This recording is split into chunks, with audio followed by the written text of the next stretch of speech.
హారిక ఎందుకు అంత డల్గా ఉన్నావు? ఏం లేదక్క, చిన్న ప్రాబ్లం వచ్చింది. ఏం ప్రాబ్లమే? వద్దులే, చెప్తే నువ్వు తిడుతూ.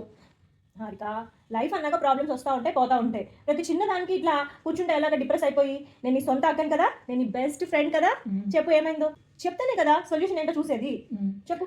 అది పొద్దున్న నీ బైక్ వేసుకొని వెళ్ళా కదా. పెట్రోల్ కొట్టించావా? కాదక్క, ఎదురుగా అడ్డంగా ఒకడు వస్తున్నాడని. పక్క తప్పుకోమన్నావా? కాదు, నేనే పక్కకు తప్పించా. మంచిదే కదా, వెల్ డన్ మై గర్ల్. అది కాదక్క, పక్కకు తప్పించి చెట్టుకు గుద్దా, ఫ్రంట్ లైట్లు ఏమో పగిలిపోయినాయి. అంతేనా? ఇంకమ్మా, చెట్టు కుదేసావా? ఎప్పుడు చూసి బండి తీసుకెళ్తే చాలు, బండికి ఏదో ఒక యాక్షన్ చేస్తావు. ఏంటక్క ఎంతలా అరుస్తున్నావు? నువ్వే కదక్క ప్రాబ్లమ్స్ వస్తుంటాయి పోతుంటాయి, మనం సర్దుకుపోవాలి అన్నావు. సర్దుకుపోవాలా? నిన్ను సర్దేసి ఆ చెట్టుకి ఎలాడిస్తాను. ప్రాబ్లమ్స్ వస్తుంటాయి పోతుంటాయి, నువ్వు మాత్రం కృష్ణ వేసుకొని ఇక్కడే కూర్చుంటావు. ప్రాబ్లమ్ తయారయ్యే కదా నాకు.